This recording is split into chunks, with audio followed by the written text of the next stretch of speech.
Le damos la bienvenida a esta 13ª sesión del Seminario de Estudios Tamaulipecos. Nos da muchísimo gusto estar tan acompañados este día. Por aquí vamos a traer ahorita unas sillas para que todos quepamos. Antes de comenzar, quiero presentar a quien me acompaña esta mañana. En primer lugar tenemos al licenciado Jorge Villarreal. Él es el secretario del Ayuntamiento de Matamoros. Nos da mucho gusto estar que esté esta mañana con nosotros. Está el doctor Óscar Hernández, quien coordina el seminario. Este seminario que discute la problemática tamaulipeca la comenzamos hace poco más de un año. Entonces ya casi 2 años, me están corrigiendo aquí, 2 años. Entonces, y es sobre reflexionar sobre la realidad tamaulipeca. Y bueno, esta mañana los investigadores que estamos adscritos aquí, los profesores, cada uno coordina una sesión. Esta mañana vamos a ver de un tema muy relevante que es la violencia, pero antes vamos a hacer la presentación del seminario. Un poco bienvenido a todos. Le voy a dar un poquito la palabra al doctor Óscar Hernández para que hable un poquito del seminario y posteriormente le daré la palabra al licenciado Villarreal para que nos dirija unas palabras. Bueno, muchas gracias y nuevamente bienvenidos y bienvenidas a esta 13ª sesión del Seminario de Estudios Tamaulipecos. En esta ocasión, pues con la doctora Luisa Álvarez, que nos expondrá una ponencia sobre un tema de interés que, como lo han sido todos los presentados a lo largo de estos 2 años, que cumple justamente el Seminario de Estudios Tamaulipecos. Hace 2 años nació este seminario. La idea fue y sigue siendo generar un espacio de reflexión y de análisis de temas, problemas o fenómenos que desde las ciencias sociales y las humanidades, pero también que tienen injerencia en políticas públicas, en programas gubernamentales a nivel regional, a nivel municipal, han sido muy interesantes, ya sea desde el pasado o del presente, porque se han sido abordados por investigadores e investigadoras para el caso de Tamaulipas y de la región aledaña. A pesar de algunos problemas que se han tenido en el seminario, tecnológicos, logísticos e incluso de eco en la recepción para tener audiencias en este seminario, ya sea audiencias físicas o audiencias a distancia a través de la transmisión, ha sido un espacio muy enriquecedor que cada vez más se va aprendiendo de quienes exponen, pero también de quienes organizan. Han sido 2 años en que se han abordado cuestiones referentes a comercio transfronterizo, a identidad y carácter regional, a administración del agua, a migración humana, incluso migración animal, a la construcción de geografías, de historias sobre el contrabando, la educación y la cultura, y ahora sobre una mirada fenomenológica de la violencia en esta región. En estos 2 años hemos invitado a varios académicos y académicas de diversas instituciones del país e incluso del Valle de Texas, desde el CIESAS Noreste hasta la Universidad Autónoma de Tamaulipas, el propio Colegio de la Frontera Norte con la sede en Monterrey, la Universidad de Texas en Brownsville, la Universidad de Arizona, la Universidad Nacional Autónoma de México y ahora nuevamente con la Autónoma de Tamaulipas. Lo anterior sin describir a las y los comentaristas invitados, muchos de ellos y de ellas en instituciones locales que han participado comentando las exposiciones que hacen cada uno de nuestros invitados. Cabe destacar además que las temáticas, además de las instituciones y los ponentes que han participado en este seminario, que esto ha sido un esfuerzo conjunto del Colegio de la Frontera Norte a través de esta dirección noreste, pero sobre todo a través de las sedes en Matamoros y también en Nuevo Laredo.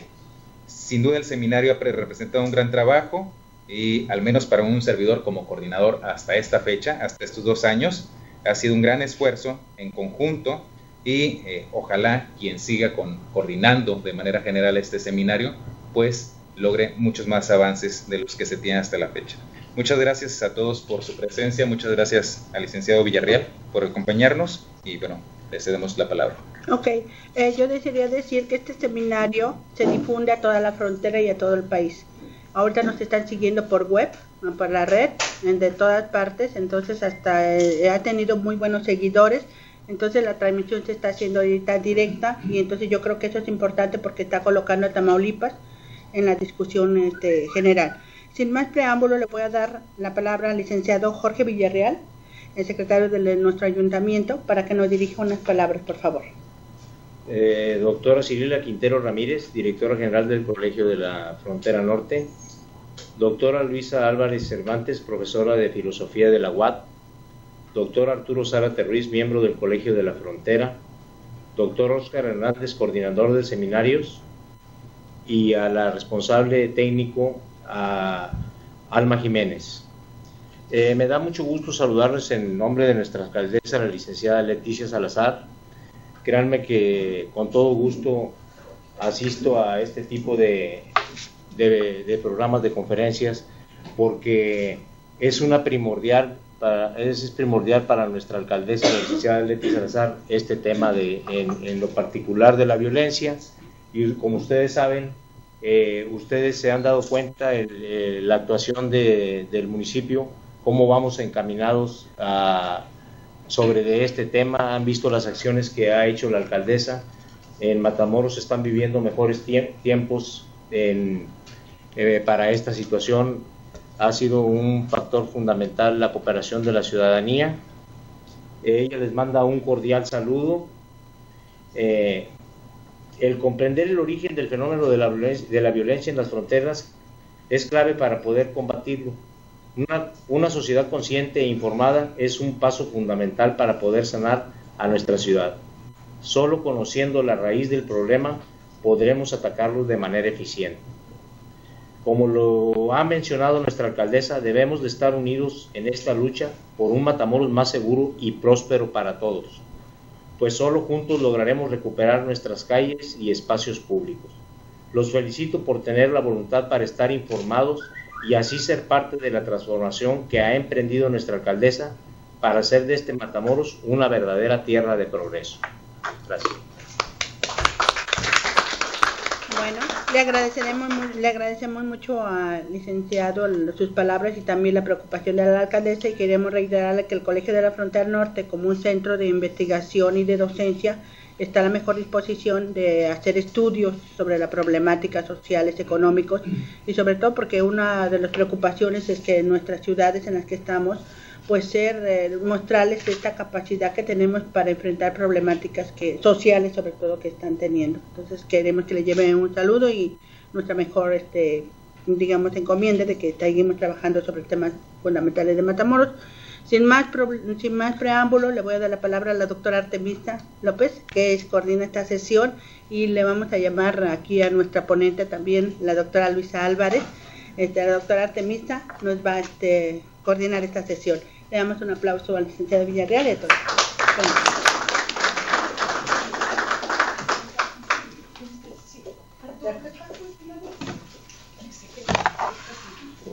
Situaciones de trabajo, tenemos que regresar porque tenemos varios pendientes ahí. Claro que sí. Con todo mucho gusto. Hasta luego. Sí. Con permiso. Tenemos unas situaciones ahí que atender y mucho gusto. Realmente estaremos aquí con ustedes. Okay, sí. No, claro. Ya se me olvidó, pero bueno. Muchas gracias por su asistencia. Vamos a escuchar, a la doctora Luisa Álvarez. Ella es una interesante personalidad, algunos la conocen, otros han oído hablar de ella, con una carrera política importante en el PCT, sobre todo en la izquierda, de avanzada hacia la frontera noreste de México, sobre todo Tamaulipas y Nuevo León, y dedicada a la docencia desde hace como 20 años, ¿no? Más o menos. Del 2000 para acá. 14 años, miembro del Sistema Nacional de Investigadores, maestra ¿eres en educación? En historia y en docencia. Maestra en historia y en docencia, y el doctorado en filosofía por el ITESO, ¿no? Ella ha trabajado últimamente las cuestiones de la violencia desde una cuestión más filosófica, y bueno, es una de las personas que más admiro de los intelectuales que radican en Tamaulipas. Lamentablemente no hay mucha investigación en Tamaulipas, pero ella es una de las que más ha producido para este estado desde hace muchos años, desde el ámbito político y desde el ámbito académico. Y bueno, quien la va a comentar en un momento va a ser Arturo Zárate, ya todos lo conocen, que es quien aquí, sobre todo en esta parte de la frontera, ha sido quien ha tenido a su cargo los proyectos que hemos elaborado sobre la cuestión de la violencia, ¿no? Él tuvo la encomienda de hacer el diagnóstico de la violencia de Matamoros. Entonces, ¿quién mejor que Arturo para comentar lo que nos viene a platicar Luisa? Bueno, sin más, tienes 40 minutos para hablar y luego pasamos a Arturo a los comentarios. Me pongo sí, yo te pongo el cuando... tiempo. Sí, no te preocupes, yo te lo cuento. Bueno, pues agradecerle al colegio, agradecerle a la doctora Artemisa, a los investigadores de aquí, a la doctora Cirila, al coordinador del Seminario de Estudios Tamaulipecos, al doctor Oscar, a todos ustedes, bueno, por haberme invitado, porque sea parte de este Seminario de Estudios Tamaulipecos.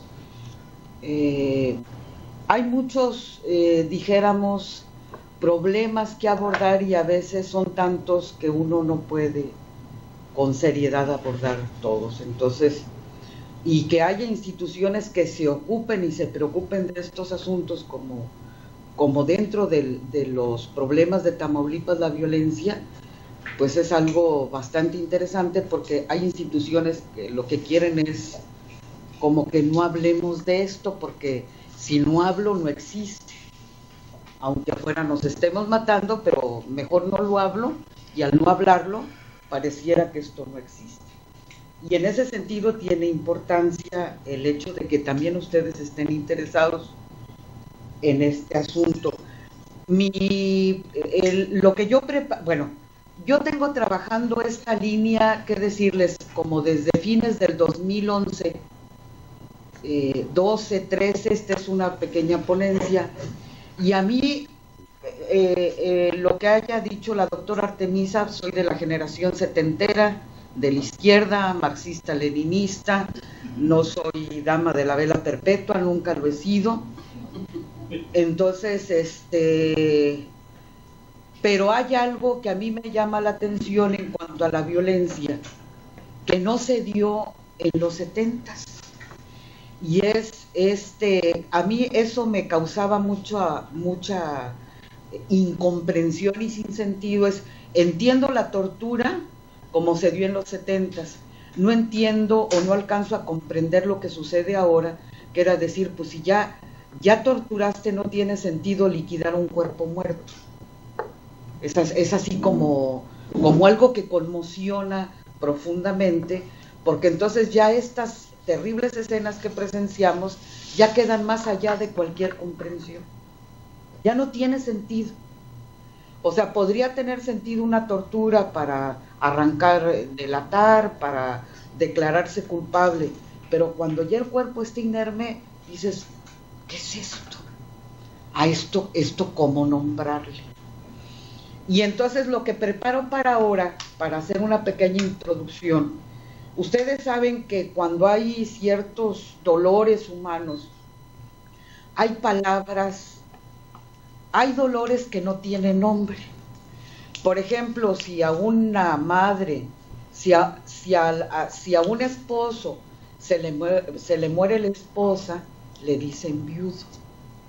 Si a un hijo se le muere la madre, le dicen huérfano. Pero cuando a una madre se le muere un hijo, no tiene nombre. Y hasta ahorita no hemos encontrado un nombre para alcanzar a nombrar eso que se siente. Y ustedes, si pudiésemos hacer el recorrido de nuestras experiencias, hay cosas que decimos, esto no tiene nombre porque no hay modo de nombrar. Cuando hablamos de una mirada fenomenológica de la violencia, tiene que ver, y ahorita voy a anotar, es cómo hemos nombrado esto que no tiene relación con lo que todos estamos viviendo. Entonces voy a hacer un recorrido de eso que todo mundo llama crimen organizado, y que nos hemos tragado la noción, y lo que se nombra no tiene ninguna relación con lo que acontece, nada. Y entonces nos hemos, con todo respeto, tragado un discurso que no responde a la realidad. Y lo que yo voy a ir preparando es cómo apareció la noción de crimen organizado, para que ustedes se den cuenta de la distancia que hay entre el nombre y el referente de lo que acontece. Entonces voy a comenzar esta ponencia con la genealogía de la noción de crimen organizado o violencia organizada. Unos ya estarán como de mi edad, entonces sí nos vamos a ir, a la hora que yo vaya señalando, nos vamos a ir acordando cómo fueron apareciendo las cosas, porque uno de los problemas que se tiene es a veces que se olvida el origen de dónde aparecen los nombres o cómo nombrar las cosas. La noción de crimen organizado o violencia organizada, su aparición fue en 1993 en un informe de la PGR, Procuraduría General de la República, bajo la hipótesis de que el asesinato del cardenal Posadas fue resultado de un fuego cruzado entre criminales. Es decir, es una noción que aparece dentro del marco de un proceso judicial. Voy a dar los antecedentes. Los cárteles del narco empezaron a reforzarse significativamente en términos de integración y estrategias. Voy a hablar primero de cárteles, que eso es, digo, común entre nosotros, y luego cómo de pronto esto se le nombra de otro modo.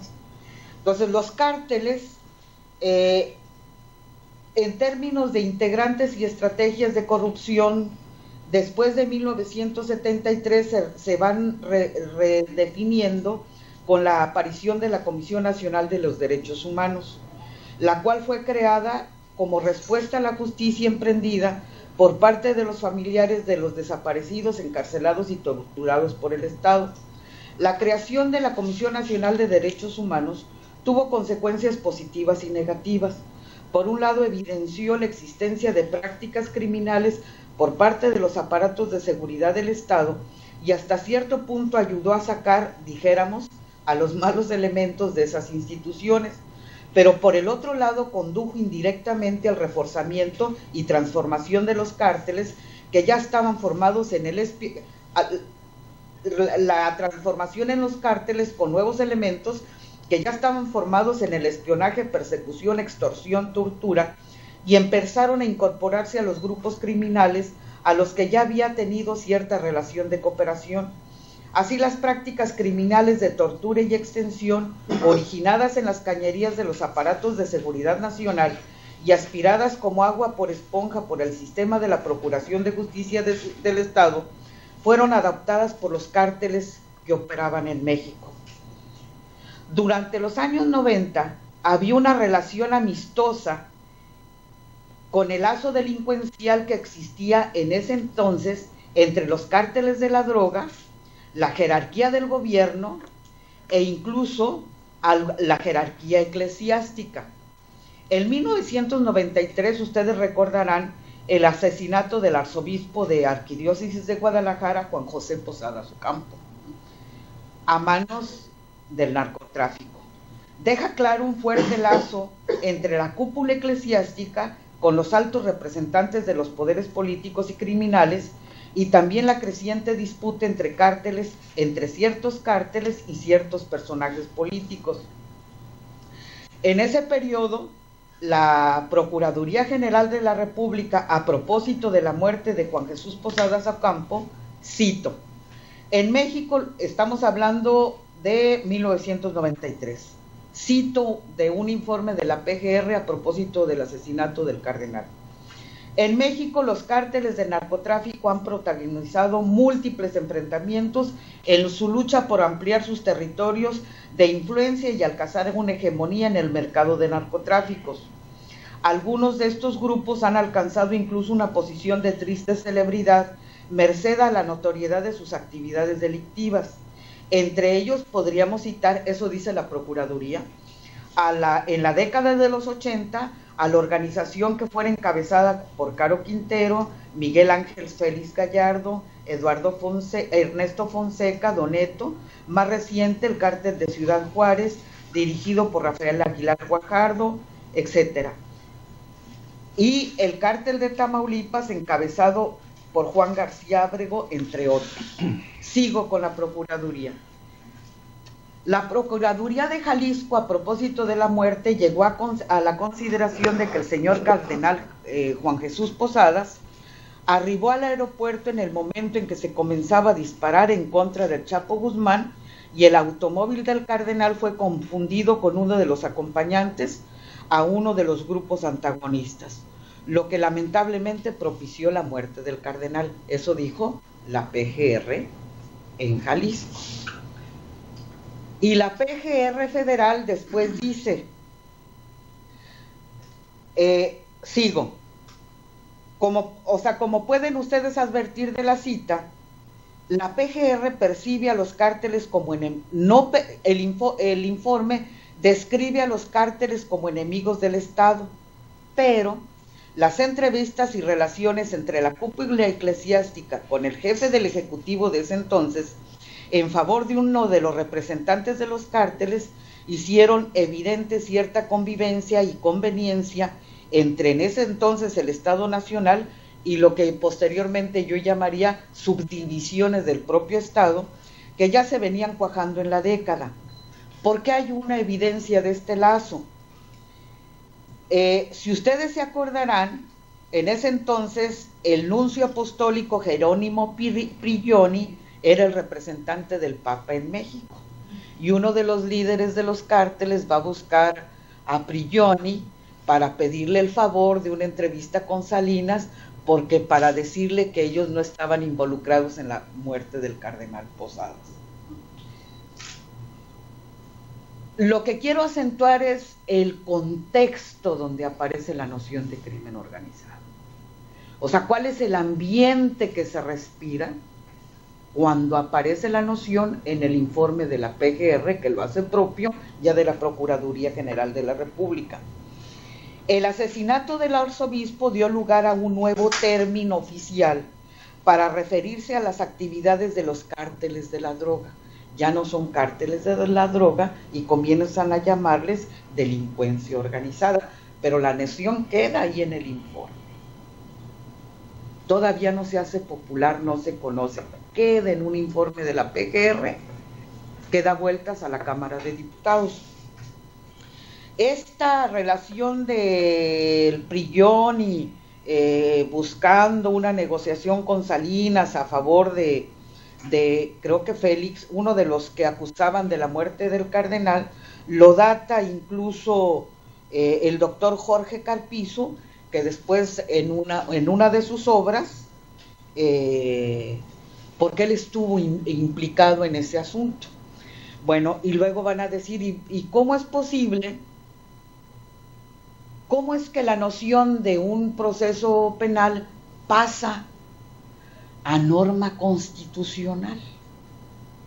O sea, es como si de aquí de pronto alguien agarrara a uno, dijeran, es que se murió, no voy a poner, me supongo dijéramos un hombre importante que nunca había acontecido, en México nunca habían matado a un arzobispo en estos términos, jamás. Conmociona la situación y se responde a esa conmoción con el nombre de crimen organizado. ¿Cómo ingresa la noción crimen organizado, resultado de un proceso, a la Constitución? Dice uno, pues bueno, ya visto de aquí al pasado, dice, pues, ¿están locos en este país o qué sucede? Pero no. Si ustedes se acuerdan,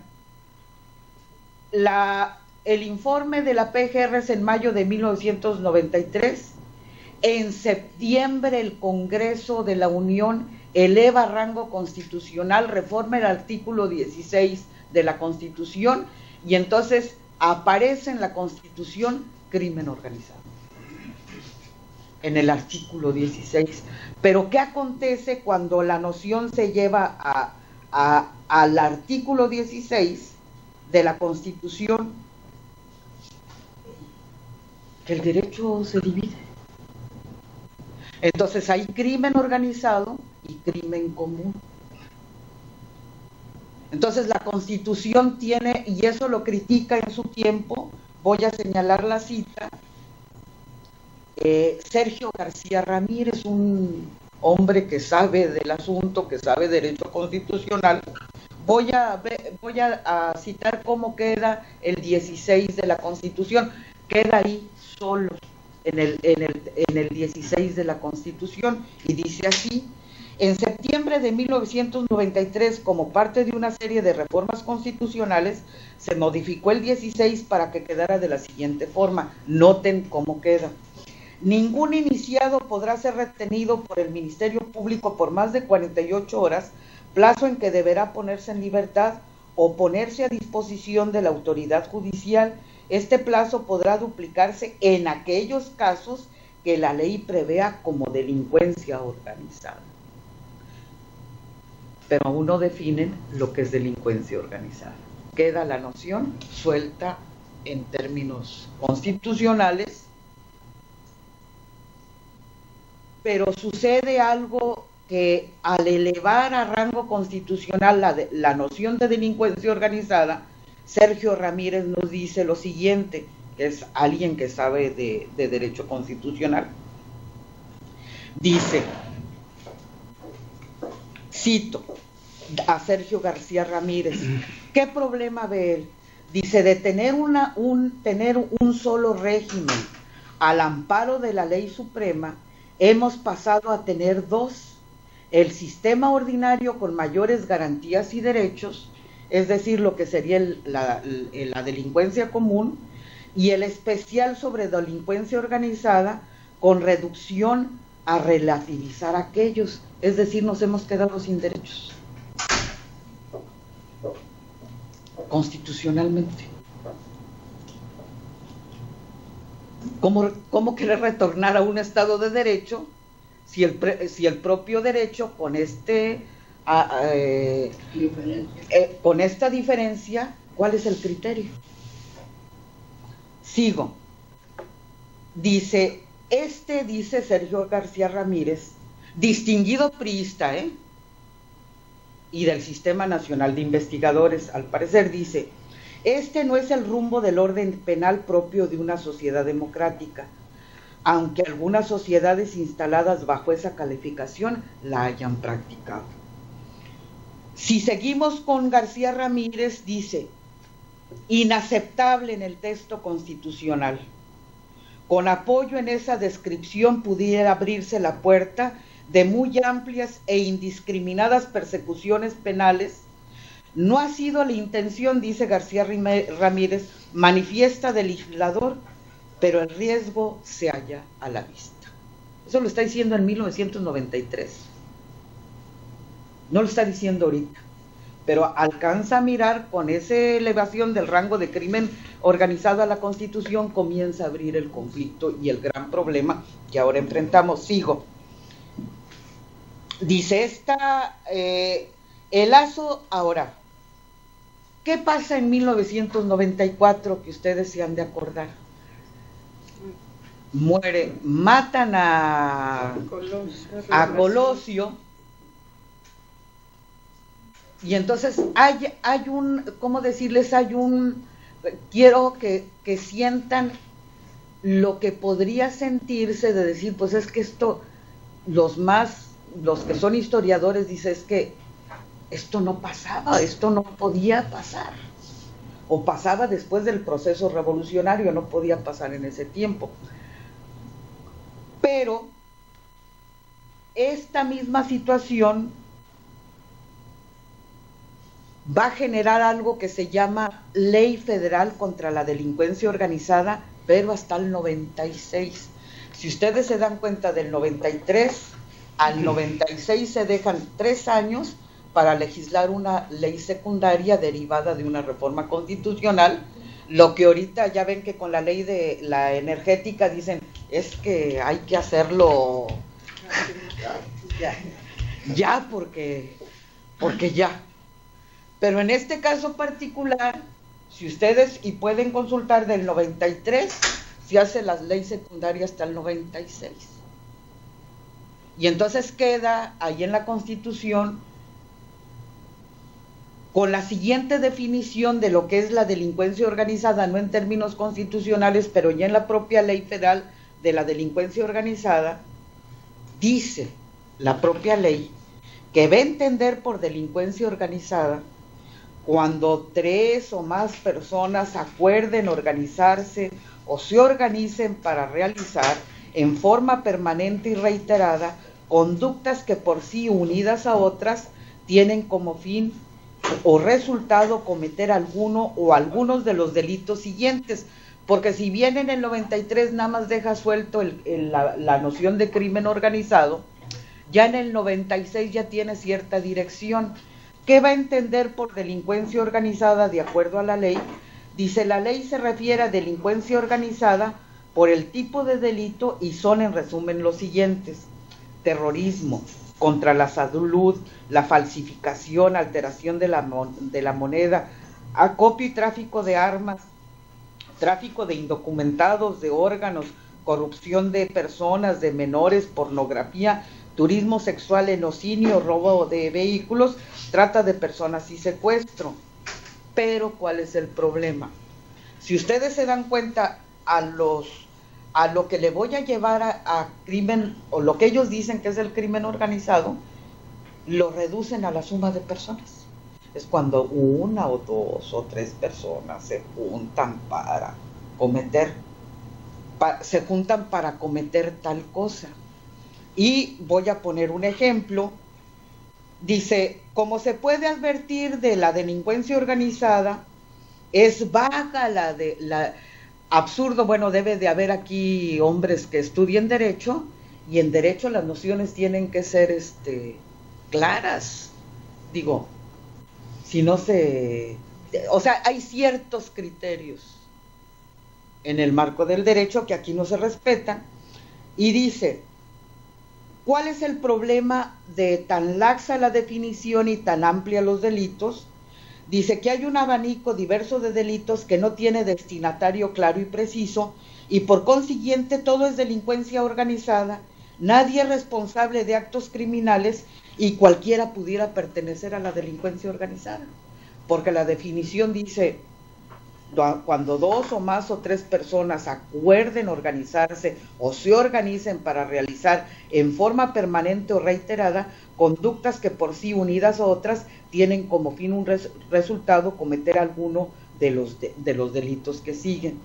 ¿Cuál es la objeción que uno le dé en cuanto al contenido de esta noción de crimen organizado, que es distinta a la hipótesis, a la norma constitucional y ya en la ley? Que cualquiera sabe, digo, todos al menos tenemos la experiencia de que los actos criminales tal y como los estamos viendo no son sumas de personas. Se puede advertir a la distancia entre los tipos de delito y la definición de delincuencia organizada. Solamente es tan elemental lo siguiente: para cruzar un indocumentado del sur al norte, necesitas cómplices dentro del aparato del Estado, necesitas logística, necesitas todo un aparato que te permita llegar del sur al norte de Tamaulipas. Y eso no es suma de personas. Ahora, si ustedes se dan cuenta del recorrido, hay otro recorrido adicional de la noción de crimen organizado, y ya lo vamos a encontrar con Felipe Calderón en el marco de la política y de la guerra. Entonces ya, vean el recorrido. Del derecho constitucional, de la ley secundaria, la noción de crimen organizado pasa como una categoría de guerra junto con la categoría de daños colaterales, y ya lo mando, esa noción que originalmente está en un proceso judicial, ya pasó por la ley, ya pasó por la Constitución, y ahora ya la tengo en el ámbito político y de guerra. Lo que aparece como hipótesis va a terminar siendo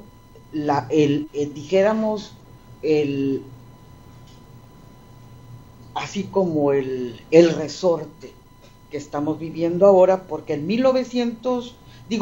el 2006, si todo esto no pasa, cuando llega Felipe Calderón a la presidencia, declara una guerra frontal contra la delincuencia organizada, que al mismo tiempo va a aparecer otro fenómeno que ustedes van a ir escuchando, que va a decir es que estamos en un estado fallido en toda esta discusión a partir de la aparición de la declaración de guerra contra la delincuencia organizada. Dice, bueno, al menos uno lo alcanza a mirar, ¿qué factores motivaron al expresidente, al entonces jefe del Ejecutivo y jefe de las Fuerzas Armadas, a declararle la guerra a las organizaciones criminales? Lo que estaba en juego en esta guerra y la ideología que estaba detrás del uso de las armas fue claramente revelado en el marco del Foro Económico Mundial para América Latina. Si ustedes se acuerdan, Felipe Calderón había hablado de contra las bandas criminales, luego se desató el debate si legalizaban o no las drogas, pero luego el verdadero motivo va a aparecer, lo va a declarar Calderón en abril del 1912, es decir, 6 años casi al final de su sexenio, donde dice, cito a Felipe Calderón textual, como se definía en la vieja teoría, el Estado tenía el monopolio de la ley, la recaudación de impuestos y la fuerza. Los señores capos llegan a un lugar, le disputan el monopolio de la fuerza del Estado, ellos ponen su fuerza, llegan a su lugar y ponen su propia ley, y finalmente llegan a un lugar y cobran cuotas que son los impuestos que el Estado recauda. El problema que viven los países latinoamericanos no es la droga en sí, eso lo dice Calderón, es la operación del crimen organizado como tal. Hay que acotarlos, hay que combatirlos y hay que arrestarlos. En eso no podemos ceder. Para mí la premisa del Estado del Derecho, lo que está en juego es la legalidad, lo que está en juego, dice Calderón, es quien manda. El gobernador de este estado y del grupo, el jefe, ¿quién manda? El gobernador de ese estado, el jefe del grupo, el jefe de la mafia en ese estado, ¿quién manda en el país? ¿El presidente del Congreso o manda las leyes de los capos? Como podemos observar, es mi comentario de esta cita, este discurso del presidente primeramente acepta la existencia y el poder de pequeños regímenes de facto. Entonces ya no podemos hablar de lo mismo. Ya no podemos hablar de delincuencia organizada, porque la misma puerta me la está abriendo el presidente de la República. Dice, primeramente acepta la existencia y el poder de pequeños regímenes de facto, la carencia de hegemonía del Estado y por lo tanto la clara intención de recuperar dicha hegemonía a manos de los criminales o de la delincuencia organizada, y dejar claro que el gobierno tiene el mando y el monopolio de la fuerza. El tráfico de las drogas nunca fue el problema para el presidente. Sus mismos señalamientos.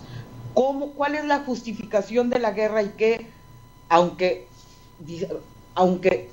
de algún modo decimos es que ya nadie habla de guerra, pero en realidad vivimos en una guerra. Aunque no, por no nombrarla no quiere decir que no exista.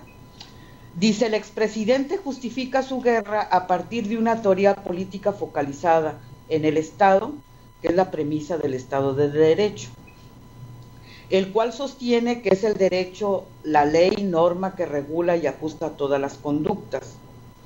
La pregunta de quién manda es propia de la mentalidad moderna o modernidad pesada, la cual, según Bauman, cito a un autor, dice, era una época de planos y tableros que soñaba con legislar para hacer de la razón una norma de la realidad y donde la política era el nexo entre valores universales y la realidad social, además donde la política y las acciones del Estado se sobreponían. Y si la política sigue comprendiendo desde esta perspectiva, cuyo rasgo característico es la razón instrumental, entonces la pregunta ¿quién manda? Aparecerá en cada momento, sin importar quién y de dónde sea, dónde ose poner en tela de duda ese mando. La pregunta ¿quién manda? Tan solo expresa esa contradicción irreconciliable entre la imposibilidad de controlar, de mantener el Estado de Derecho o mantener un Estado de Derecho, contra una furia del mercado. O sea, nosotros queremos el Estado del Derecho, pero la vida humana ya está circulando en el mercado. Voy a repetir esto. Si yo tengo una ley secundaria que dice, me regreso a la ley del 96, que hay que dentro de la delincuencia organizada es contra el terrorismo, la salud, el tráfico de órganos, corrupción de menores, pornografía, turismo sexual, ¿quién compra eso? Pues el que tiene un alto ingreso y tiene impunidad para hacerlo. ¿A quién se lo compra? A quien está en una situación de indigencia brutal. ¿Quién va a retomar el Estado de Derecho si la vida está en el mercado ya? O sea, a partir de esto estoy notando las contradicciones de ir viendo cómo se fue creando la noción de crimen organizado. En el caso de la guerra, ¿cuál es el problema? Sigo. ¿Por qué estoy hablando de esto que dice el Estado del Derecho o el mercado ya tan brutal? Pues porque, señores, ya no tenemos el mismo Estado que teníamos antes, donde el Estado regulaba la economía, el Estado tenía ciertas protecciones sociales, de salud, de educación. Ya no estamos en ese Estado. Ese ya no existe y no vamos a regresar a él. Ya no se puede volver. Y entonces, si el Estado abandonó el rol de benefactor, pareciera que al Estado mexicano lo único que le queda es el monopolio de la fuerza. Pero como ustedes han de dar cuenta, ni siquiera el monopolio de la fuerza le ha quedado. El problema de la declaración de la guerra que va a traer consigo, que es un absurdo. No voy a, cuando me paren, me dicen que 8 minutos para no ver la segunda parte, porque todavía traigo la segunda parte. En el 89, que es donde el presidente se asume para declarar la guerra, pero el problema de la declaración de guerra, cito el propio artículo, dice: el presidente tiene la responsabilidad de preservar la seguridad nacional en los términos de la ley respectiva, disponer de la totalidad de la Fuerza Armada permanente, o sea, del Ejército y de la Armada, Fuerza Aérea, para la seguridad interior y defensa del exterior de la Federación. Pero ¿cómo declaras una guerra al interior del propio país? ¿Qué está señalando con esa declaración de guerra? Que ya no funcionan las instituciones civiles. Para terminar, porque ya me quedan breve, ¿cómo declaras una guerra cuando ya no es, pudiésemos decir de algún modo, una guerra propiamente nuestra? Porque tenemos el dato de Rápido y Furioso de Estados Unidos de la traída de armas y toda la cooptación de los indocumentados. O sea, es una guerra que pareciera no nuestra. Y entonces el problema de esta guerra, que aún todavía se vive, es todo un problema de paradojas. O sea, no es malo que el ejército ande en la calle. ¿Cuál es el problema? Que las instituciones civiles, como ya están en decaída, las que se encargan de la justicia, se militaricen. Y las instituciones civiles terminen casi por diluirse. Y en ese sentido, ya para finalizar, me faltan algunas otras cosas, soy muy larga para estos. Entonces, en esta guerra que hay, señores, nada más daños colaterales, y los daños colaterales podemos ser cualquiera de nosotros. Porque a diferencia de esta guerra, a la del 70, esta no es selectiva. Esta es cualquiera. Y entonces, si así está la situación, la interrogación que nosotros hacemos es, a eso no le puedes llamar crimen organizado.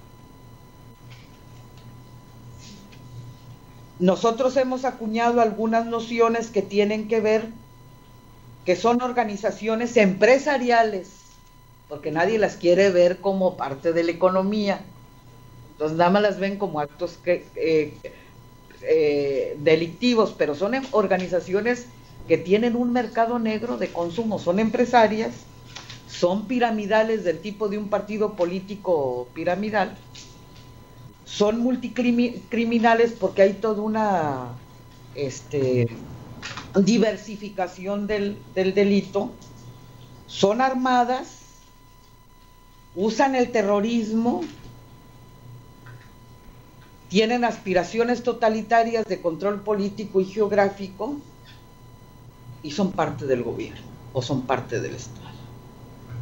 Por eso el Estado no le puede decir de otro modo más que crimen organizado, y las fosas de San Fernando le decimos fosas clandestinas, porque qué terrible que les dijéramos campos de concentración o de exterminio. Y ya con esto termino diciendo que nombrar las cosas tiene sus riesgos. Gracias. Muchas gracias.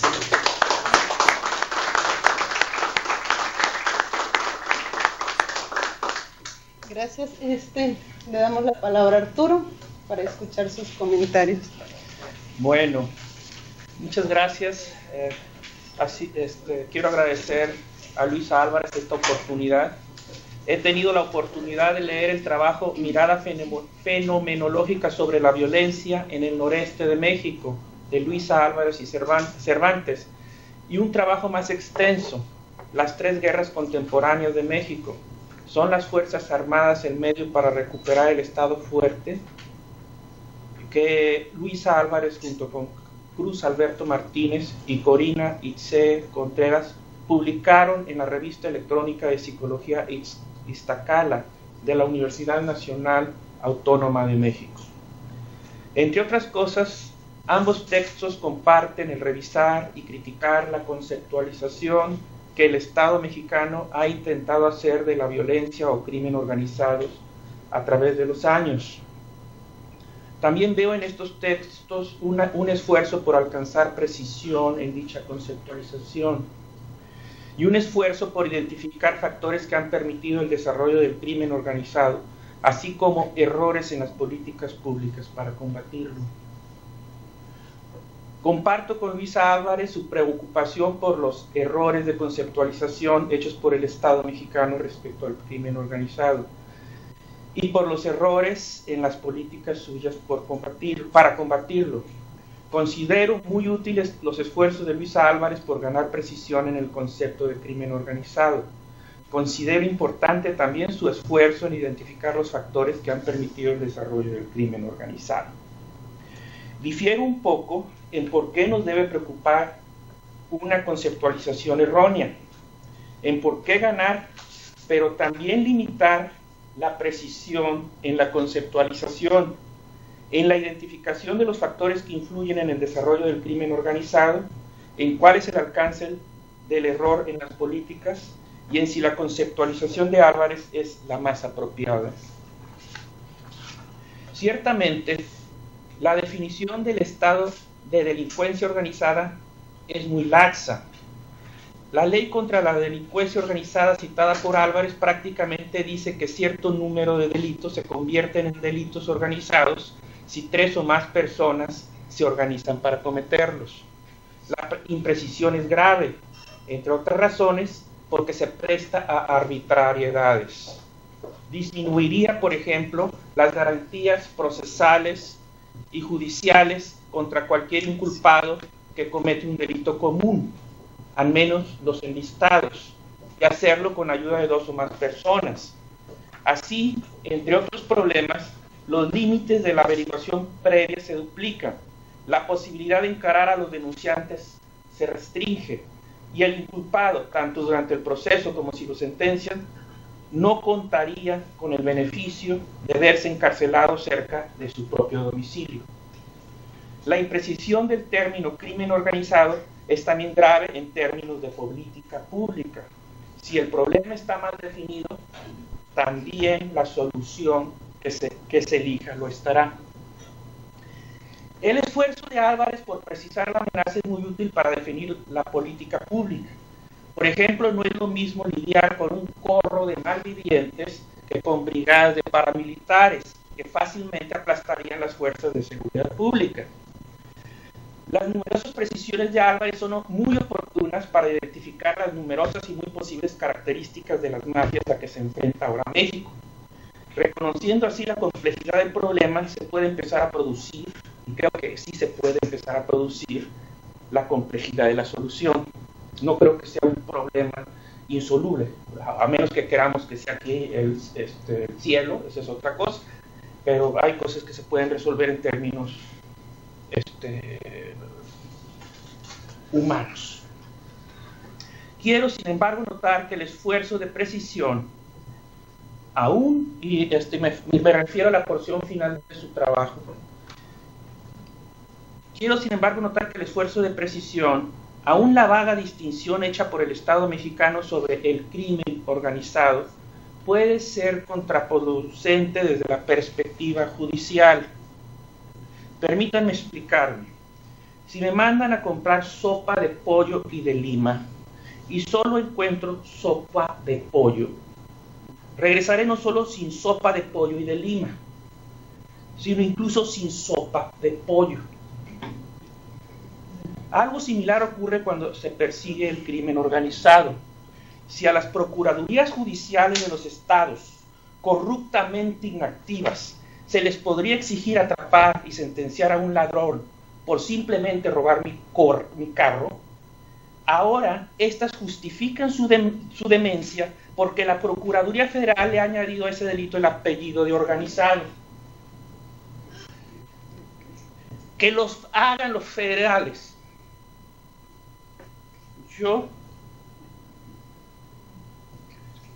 Además hay más probabilidad de fallar en las pruebas.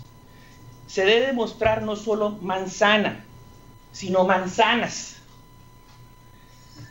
De errar se provocaría no solo la liberación del organizado, sino también del criminal. Imagínese el berenjenal judicial si añadimos al apellido de organizado los 9 más que por ganar precisión propone Álvarez. Porque nos guste o no, somos una república federal y porque nos guste o no, somos una república federal y por facilidad argumentativa en la procuración judicial, preferiría los conceptos vagos de delitos de fuero común y de delitos de fuero federal. De hecho, estos existían antes de la ley de la delincuencia organizada. Esta distinción existe desde que México es una república federal. Se obligaría entonces a las procuradurías de los estados a volver a ocuparse de lo suyo. Se permitiría a los federales focalizar sus responsabilidades en los apellidos que, de probarlos, podrían permitirles atraer los casos, o al menos se ayudaría a las procuradurías estatales a definir agravantes sin demérito del delito sustantivo. Son breves mis observaciones finales a la explicación de Álvarez sobre el desarrollo del crimen organizado, a su evaluación de las políticas públicas y a su caracterización del crimen organizado. Y lo digo porque no hay tiempo para explayarse. Ciertamente su esfuerzo de conceptualización es muy valioso. Establece una ruta de investigación. Esta investigación, sin embargo, debe proseguir. Hacerlo implica probar punto por punto lo que se afirma. Primero, porque hay unos puntos más firmes que otros en su fundamentación. Segundo, porque intentar probar todo de bulto implica correr el riesgo de no comer sopa de pollo por exigir comer sopa de pollo y de lima también. Finalmente, porque las organizaciones criminales, sus contextos, sus historias y las políticas públicas contra ellas son diversas. Y sería equivocado, salvo en algunos rasgos básicos, poner todo en un mismo costal. Muchas gracias. Gracias.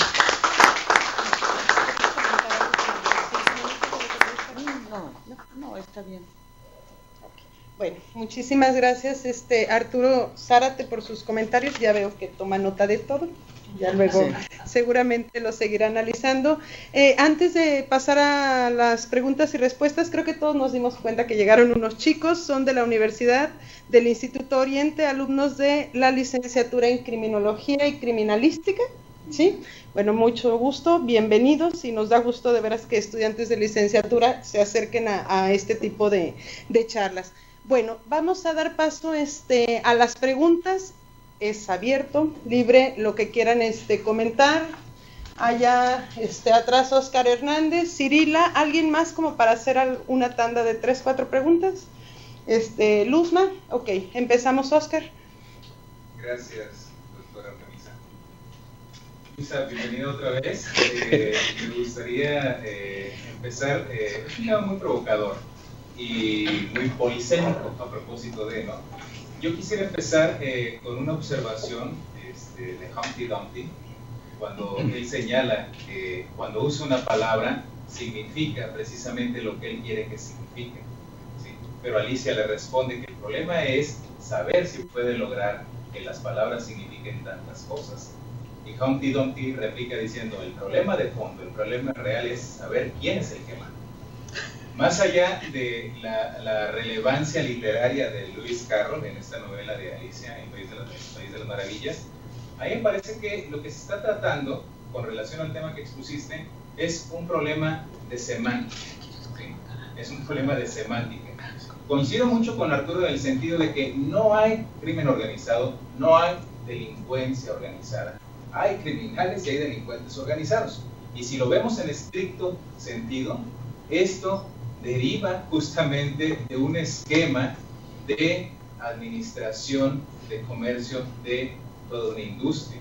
Esto deriva de este esquema de producción propiamente, ¿no? Entonces, hay venta, hay consumo. Entonces, sí lo existe, hay criminales y hay delincuentes organizados, y tal vez la apropiación en sí deriva de cómo es que se han sofisticado las formas de operar y las logísticas que implementan algunos grupos dedicados a actividades ilícitas. Hasta ahí mi comentario. La otra es un cuestionamiento muy breve. Quisiera saber si titulaste esta charla como una mirada fenomenológica al tema, si porque concibes el mismo como un fenómeno y no como un problema, o porque realmente pensabas partir de una perspectiva fenomenológica que yo no la vislumbré demasiado. Gracias, es todo. Gracias. Cirila. Sí, bueno, a mí me parece que primero felicitar a Luisa. Yo creo que comenzó su práctica con algo bien importante. Tenemos que hablar y discutir que tenemos violencia. Es algo que no podemos seguir ocultando, aunque de pronto las autoridades federales digan que no existe. Los que vivimos aquí saben que no sabemos que existe. Entonces yo creo que ese es un primer punto relevante, que estén jóvenes aquí es importante. Hablar de violencia no significa, digamos, que vamos a ser violentos. Podemos hacerlo desde una parte analítica. Y Luisa ha puesto algunos elementos que pueden participar en esta discusión. Yo creo que los jóvenes que viven su vida diaria tendrán otros elementos, pero yo creo que es provocadora, pero es invitadora también de algunos elementos, dada esta discusión. Aceptemos que hay violencia, ¿cómo la confrontamos los que vivimos diario?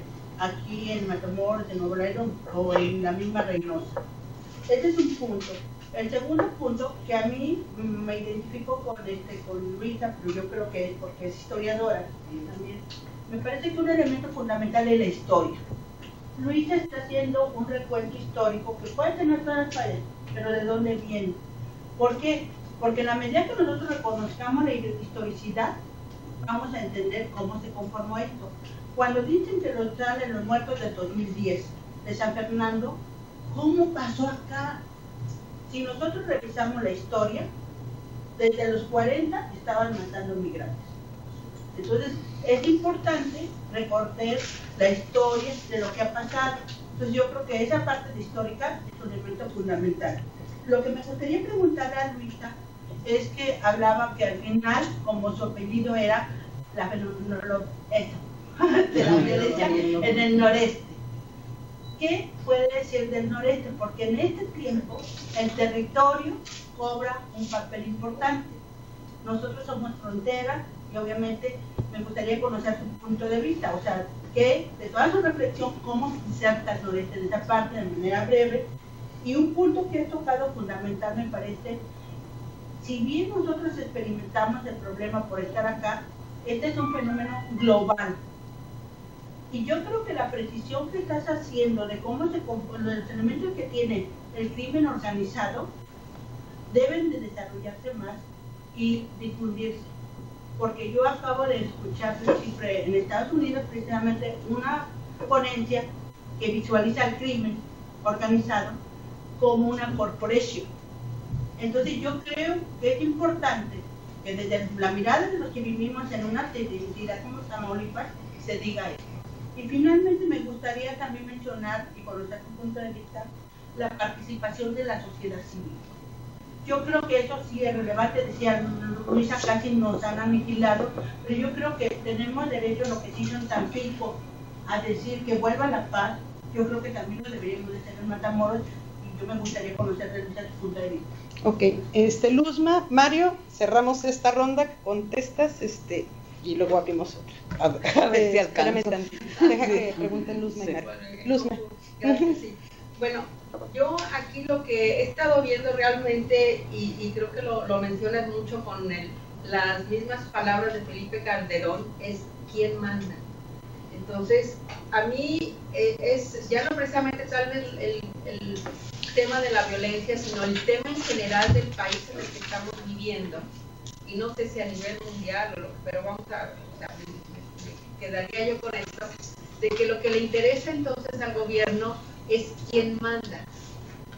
Que un ejemplo lo podemos ver con las autodefensas de Michoacán, que estaban después en contra de las autodefensas y no en contra del crimen que estaban combatiendo las autodefensas. Sino que ellos querían decir, nosotros tenemos, como dices, el monopolio de la fuerza y nadie más lo puede tener.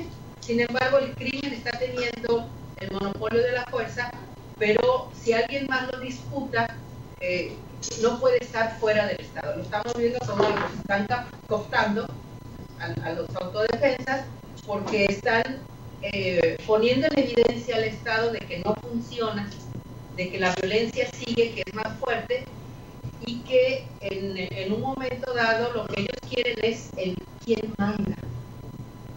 ¿Quién manda? El control, el Estado lo que quiere es el control y no le interesa si comemos, si vivimos, si sufrimos, si hay violencia, lo único que quiere es que él sea el que mande y él sea el que diga quién come y quién no come. No le interesa que todos comamos y que todos vivamos bien, sino que sea él el decidor. No sé si me estoy yendo muy lejos, pero quisiera un poquito esa aclaración. Y bueno, sobre lo del crimen, los apellidos que dicen, yo estaría de acuerdo un poco con Arturo de que todo fuera nuevamente más ligero, ¿no? El delito del fuero común y del fuero federal, aunque en el federal ya hubiera varias cosas, porque, por ejemplo, con la captura del Chapo Guzmán, ¡wow! Se capturó al Chapo Guzmán, ¡qué barbaridad! Ya se acabó. Pero vemos que existe lo empresarial, que existe todo lo que mencionaste, lo del Estado, el terrorismo, totalitarismo, es toda una estructura. Y que como cuando muere el de Microsoft, que se muere Steve Jobs, se ponen a otro y sigue toda la estructura. Igual con lo del Chapo Guzmán, agarran al Chapo Guzmán y ya está otro liderando toda la estructura. Entonces un poquito sería también referenciando a Arturo, ¿habría alguna solución? Porque siempre va a haber narcotraficantes, siempre va a haber pues no sé, ese mal es parte ya de que incluso ya se hizo más grande, como dicen, ya la vida está en el mercado. Entonces, ¿qué posibilidades de, pues no una solución, porque no va a haber una solución así tajante, pero por lo menos de aminorar, de que vuelva un poco la calma al país habría? Okay. Gracias. Mario Alvarado. Ya que estamos centrados en la definición de los conceptos, Me parece que hay uno que no mencionaste y que es muy necesario para poder explicar lo que está sucediendo. Me refiero a, ahorita hablamos por ejemplo de que si hay delincuentes organizados o que si hay delincuencia organizada, ahí parecen muy limitados, ambos conceptos son muy limitados. Los cristianos comunes y corrientes no alcanzamos a veces a distinguir la diferencia que hay entre las gentes organizadas para el crimen y aquellas que nos dirigen en los estados de manera política. O sea, me parece que la dimensión de esos conceptos que están manejando están muy cortos. O sea, ¿cómo podríamos definir cuál es el concepto central que nos ayudaría a distinguir o a explicarnos bien esa interrelación que cada vez se ve más cercana, ¿no? Es más, es indistinguible en muchos de los casos. Se han manejado algunos conceptos como el de narcoestado, por ejemplo. Estado fallido me parecería menos adecuado porque eso implicaría que hay la voluntad de que haya un Estado bueno, digamos, que combata a la delincuencia, y me parece que no es el caso que estamos viviendo.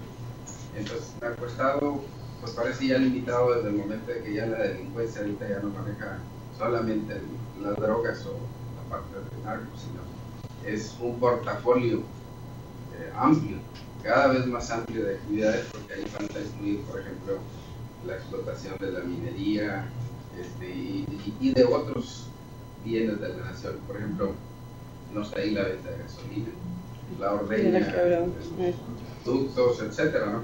Es decir, la lista se va extendiendo cada vez más. Entonces, a mí me parece que los conceptos manejados ahí, si bien es un buen inicio, son absolutamente insuficientes para aplicar en los Estados Unidos. Ok, gracias.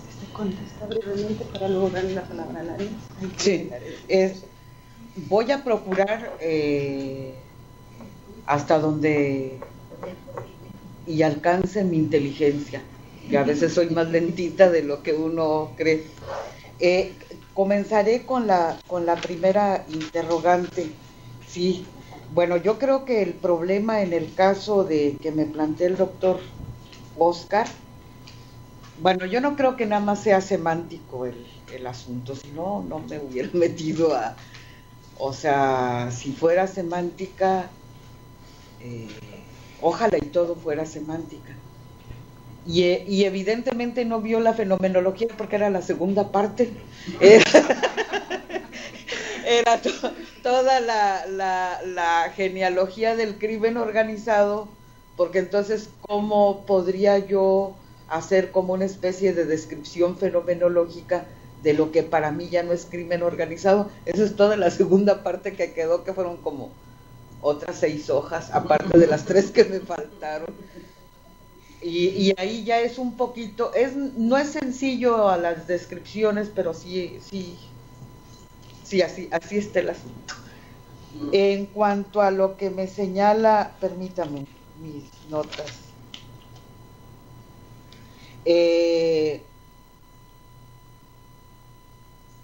Sí, yo creo con respecto a bueno, evidentemente la historia también es parte, entonces digo, ¿cómo puedo entrar a la noción de la que yo no estoy de acuerdo, que es la de crimen organizado, porque el referente a lo que se refiere no es lo que yo estoy viviendo cotidianamente, pero no lo puedo comprender sino desde yo le puse genealogía del crimen organizado porque es más es rastrear más la noción que la historia misma. Yo creo que hay un dato que es interesante que no hemos rastreado, al menos yo no, es lo de los crímenes de indocumentados desde 1940. Y a lo mejor en esta situación de violencia, a lo mejor si eso acontece en el 40 no le miramos con tanta atención como ahorita fue tan brutal, y que además es ya casi pan cotidiano. A mí me preocupan las nociones porque de algún modo me permiten no jugar, sino un poco como mirar de distinto modo. Si yo digo San Fernando campo de concentración, evidentemente el primero que me diría que eso no es el Estado, porque si yo diría campo de concentración quiere decir que el Estado está implicado, Pero si digo fosa común y lo dice el Estado, va a decir es que yo no estoy, aunque en realidad sabemos que ahí estuvo implicado el propio Estado. No el Estado como toda la estructura, sino al menos lo que podría ser la función estatal dentro del municipio de San Fernando. Ahora,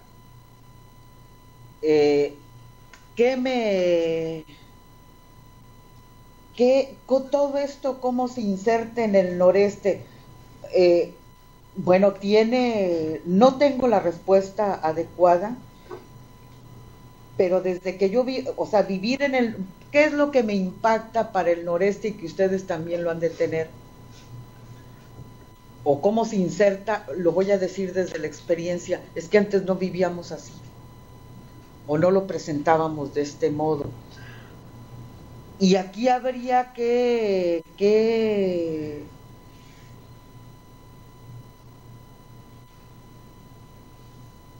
yo no estoy muy de acuerdo, discúlpenme, con lo que escribí, no lo escribí en función de las políticas públicas, porque si yo me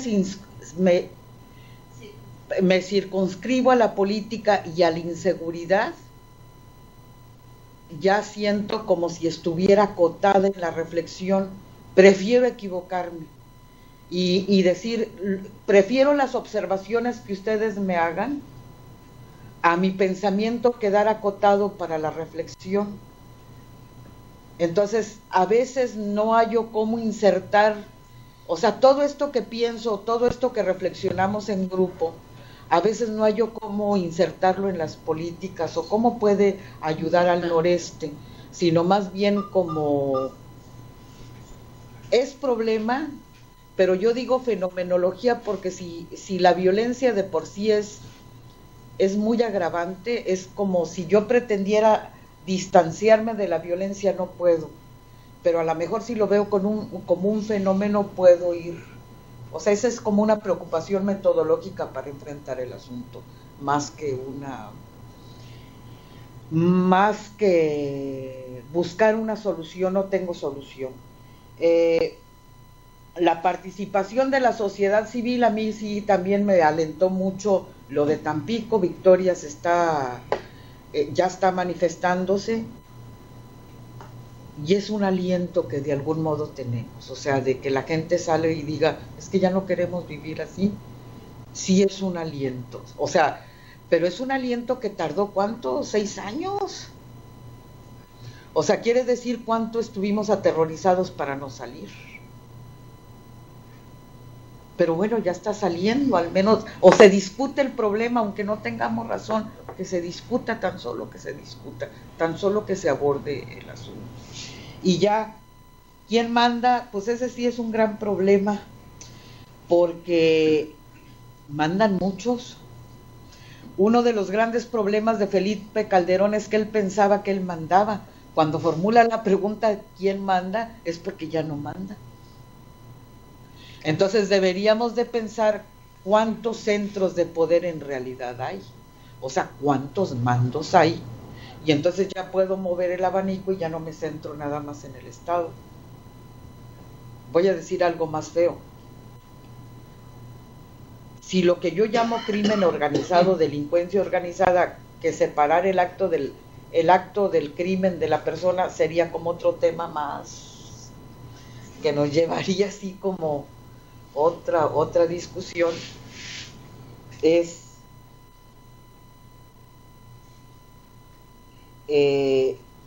ya se me olvidó que estaba diciendo. ¿Quién manda? ¿Quién manda?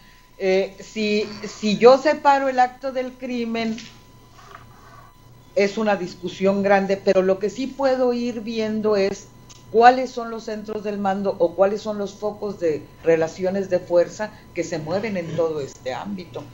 Y a lo mejor la iglesia, a lo mejor el municipio no tiene la fuerza que nosotros pensamos que la tiene. Y a lo mejor eso nos ayuda a pensar que otros centros se pueden mover como de fuerza. O sea, en la línea de quién manda, no pensar.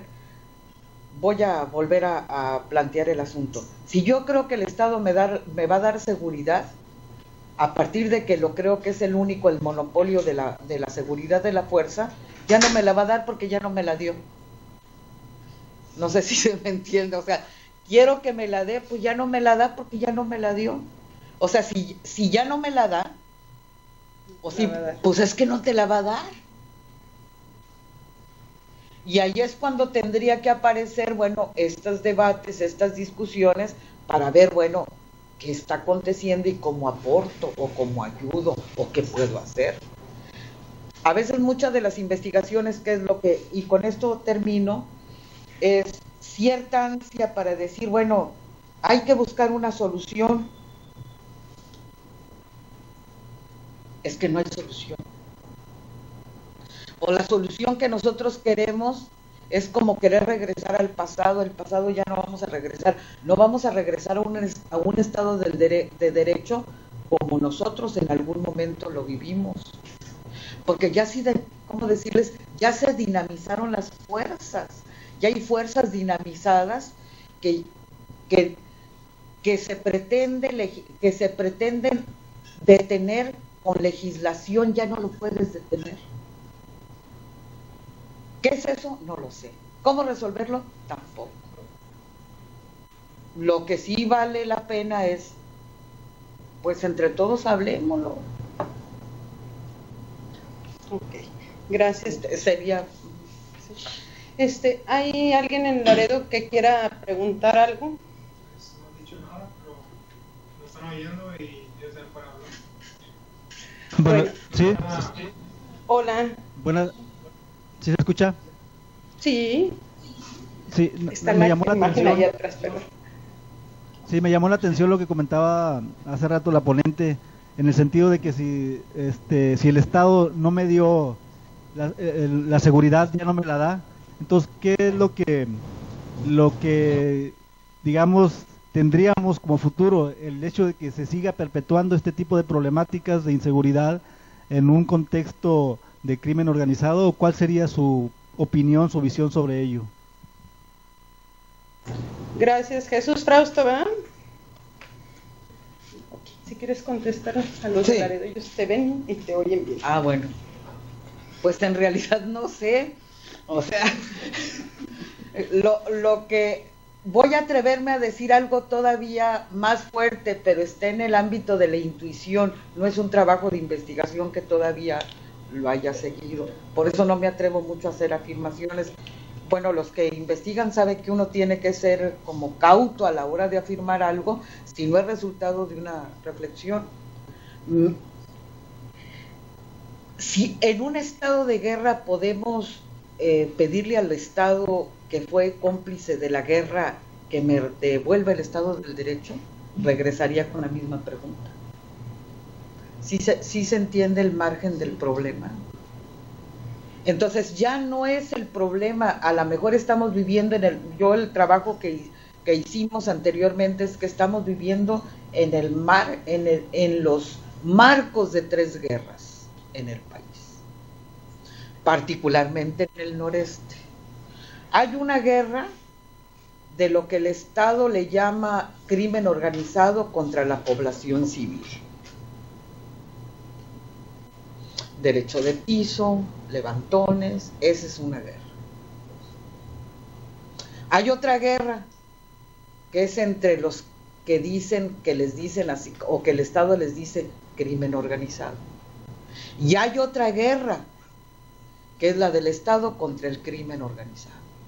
O sea, vivimos 3 guerras en un periodo de 4 años. Estamos peor que la segunda. Digo, no quiero hacer ¿cómo se dice? Comparar analogías, porque las analogías tienen sus ¿cómo se dicen? Tienen sus límites. No es tan fácil. Pero si en Europa la Primera Guerra Mundial dejó devastados, nosotros estamos padeciendo 3 guerras de, ¿qué será? Esto de los que estudian bien el cártel, estamos hablando que del 2006, que 10 años de guerra, pero nombrarla como la nombro, nombrarla es todavía más, ¿cómo es más sagrado? Es como si como si a la madre se le muere un hijo, no puedo nombrar. Entonces, decir vivo en medio de la guerra, o en una guerra civil, o en una guerra de exterminio, como que el referente histórico que tenemos es Europa. Pero aquí nos jugamos la vida todos los días, porque no sabemos cómo vaya. Y me refiero que no hay distinción social, o sea, todos los que estamos aquí, algunos somos investigadores, ustedes traen uniforme, pero nos jugamos la vida del mismo modo.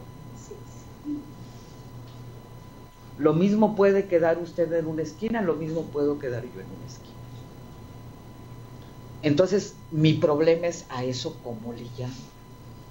Ya no tengo, o sea, como que la reflexión ya no da hasta allá. Bueno, si damos breves preguntas, última ronda. Socorro, Andrés, ¿alguien más que quiera comentar o preguntar algo? Arturo, con ellos tres es la última ronda. Ya no me pregunten. A ver, Socorro, por favor. Acaba de mencionar, doctora, un término que normalmente y en lo cotidiano nosotros comentamos también viejos, la orfandad. Nosotros nos sentimos huérfanos.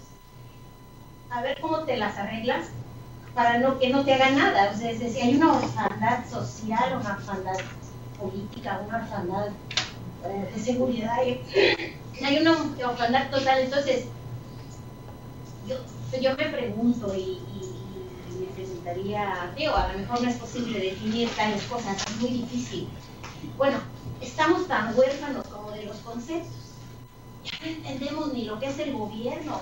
Yo ya no entiendo lo que son los ministerios judiciales, yo ya no entiendo lo que son, pues ahora sí que los organismos de procuración de justicia, y no lo entiendo.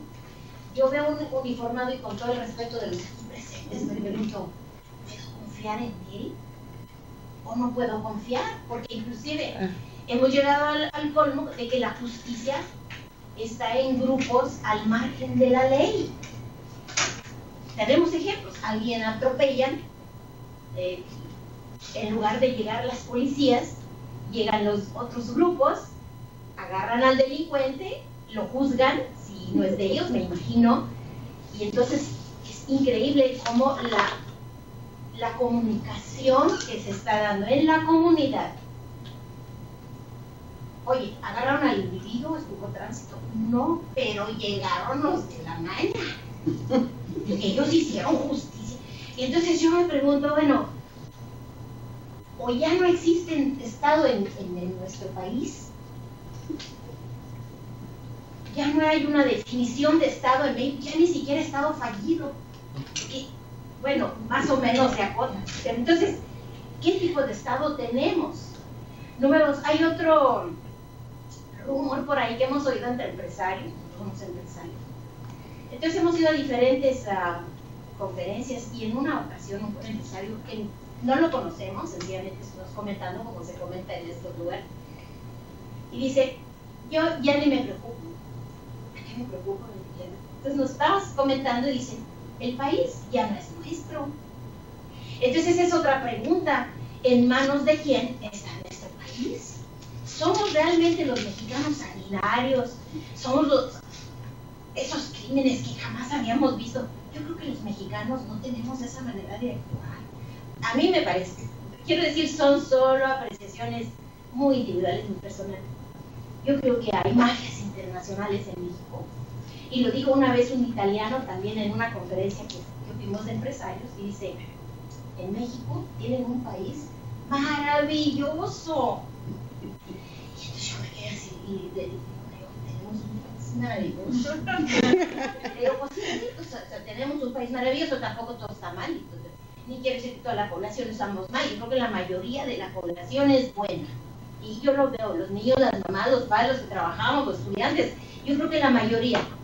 ¿Quiénes son esas mafias que nos tienen de bote? Y entonces nos decías, terminando con lo del italiano, dice, es tan maravilloso su país, ustedes no lo aprovechan. ¿A qué aquí se puede hacer lo que sea. Puede venir un italiano, un español, un inglés, un gringo, y van a hacer de su país lo que quieran. Tienen ley, no hay gobierno. Todos están divididos, nadie sabe qué pasa en el país. Nadie sabemos qué pasa en el país. Entonces la preocupación es mayúscula, por eso me interesaba mucho la conferencia y bueno, pareciera ser que el fondo del problema es no solo lo que ya estamos aquí y de arreglar lo que ya está de manera muy, muy difícil, sino desde el concepto mismo y las modificaciones que le han hecho a la Constitución.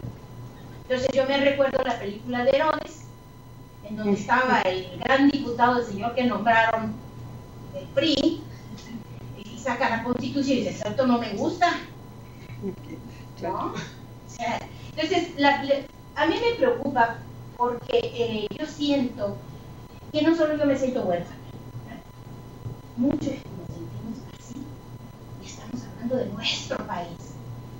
¿Qué hacer? ¿Cómo entenderlo? ¿De qué tipo de Estado estamos hablando? Porque los mexicanos aquí estamos y nos la estamos jugando todos los días. Gracias. Andrés y Enrique Juárez, ¿verdad? Y con ellos cerramos y seguimos platicando en el café. Como antecedentes, pudiéramos citar que las policías tenían como objeto robar. Cuando nombraban a un inspector, un director y después secretario de Seguridad Pública, siempre salía rico. Los 6 años que tenemos de intervención del ejército de Matamoros no han servido de nada. Estamos igual o peor. Pero eso sí, los soldados cada vez muerden más, como los antiguos policías. Había el sistema de nombrar un cacique en cada región que estaba al margen de la justicia. Juan N. Guerra, Agapito González, que eran los de aquí. Esos tenían derecho, claro, tenían ciertos límites controlados por el Estado, pero tenían derecho a matar a una persona porque les quitaban las placas, de un carro, que ni era de ellos, ¿verdad? Pero lo tenían.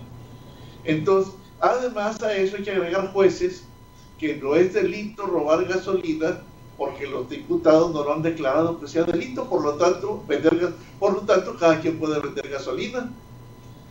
Y los soldados no detenemos a los que venden gasolina porque no tenemos instrucciones para ello. En otras palabras, creo que es las consecuencias que tenemos de los antecedentes de la forma como el gobierno manejó.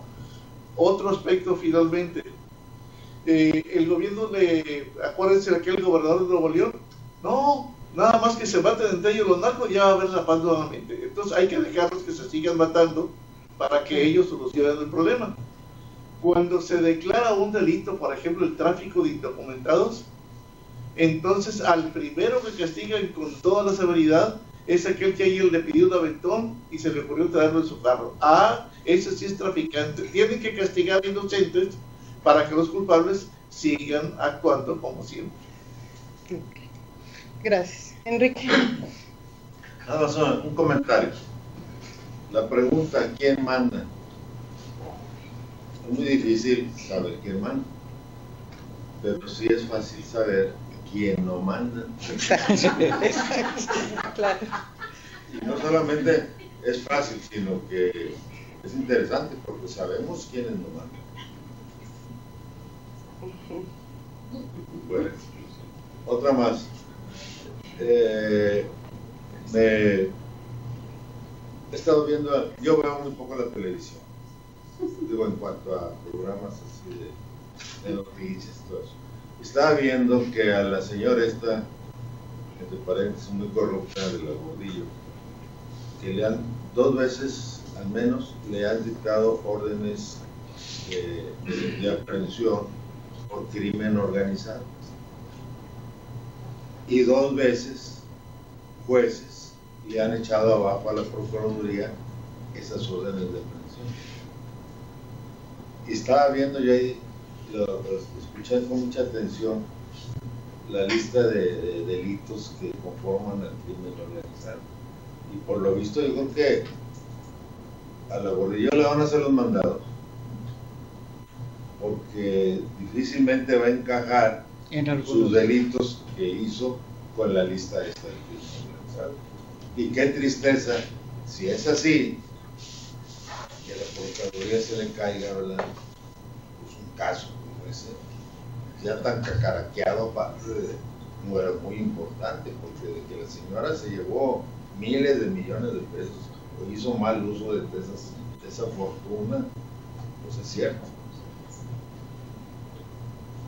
Nos vamos a quedar sin sopa de pollo ni de lima. Ok.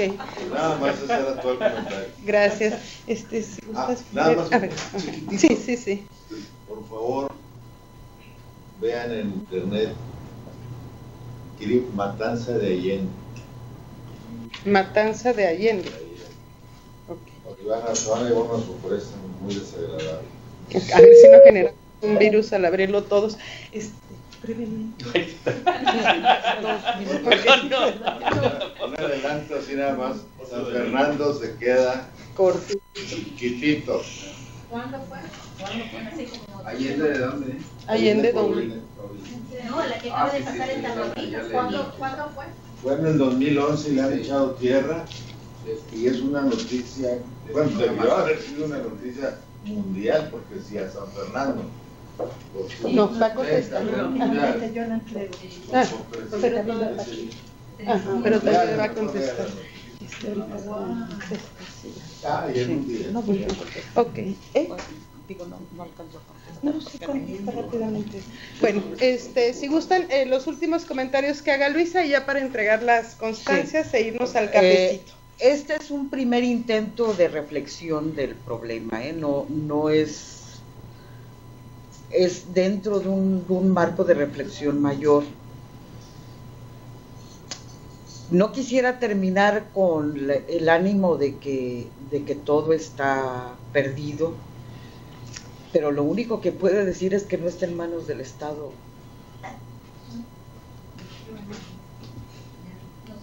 O sea, o está y ni siquiera voy a decir de la sociedad civil, porque también traigo el problema de las nociones, o sea, tengo que precisar que esa es una obsesión que creo que me debe de criticar más seguido Arturo, en el sentido de que a mí una de las cosas que más me preocupan es que a veces los malentendidos están en función de ciertas palabras que tienen mucho contenido, dijéramos, se me fue la palabra, no ideológico, no, sino como convocante. Entonces, si yo digo la palabra patria, me convoca. Yo creo que ya hay que tener en tela de duda la patria, la nación, el Estado, o sea, todo eso que en un principio nos movía y nos conmovía, ya ahorita eso tendríamos que tomarle su distancia, porque no puedo matar en nombre de la patria, pero mato en nombre de la patria. Entonces, es un poco como para ponernos a pensar que las propias evidencias del modo en que estamos viviendo, ya no podemos entender al Estado como lo que entendíamos, no podíamos entender a la justicia como la entendíamos, porque más que justicia padecemos ajusticiamientos, que no es lo mismo. Entonces, tendríamos que repensar, estamos en una situación de crisis, no es de lo que vivimos, sino de que no sabemos cómo referirnos a eso que vivimos. Pero finalmente también quisiera decir que a pesar de que nos sentimos huérfanos, pero no estamos huérfanos, porque estamos aquí. Sí se entiende, lo que pienso es que yo pienso que el Estado me da protección, no me lo va a dar ya. Pero hay cierto sentido de protección en los lazos que nosotros establecemos. Y no es lo mismo. Entonces, sí hay salida, pero la salida no está en ese camino. La salida tendría que pensarse más, y voy a hablar de algo que yo criticaba mucho, en el ámbito de las ciertas tradiciones que hemos perdido, repartirnos la comida. Me fui para acá y ahora voy a caer en lo más elemental. Anteriormente nos repartíamos comida,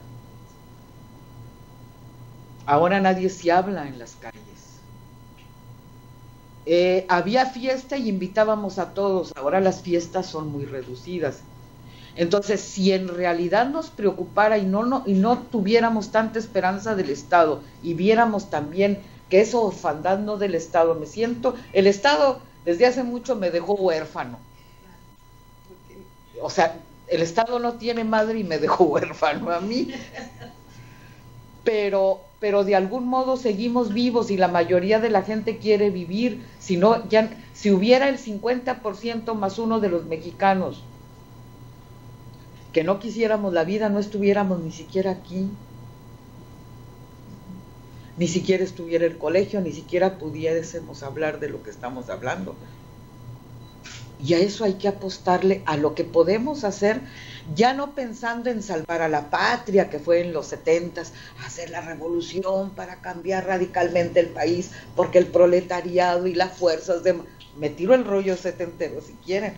No, sino qué puedo hacer en mi pequeña comunidad con mis propios recursos y cuidar la vida desde ahí. La vida vale la pena vivir, vale la pena nuestra forma de vida. Y ahí le apostamos. Ahora, no hay que olvidar finalmente con otra cosa. Conceptualizamos el Estado, las instituciones, pero el Estado y las instituciones las forman las personas también. Entonces a veces como que eso se me olvida, que ahí la forma, esta es una institución, pero la forman personas.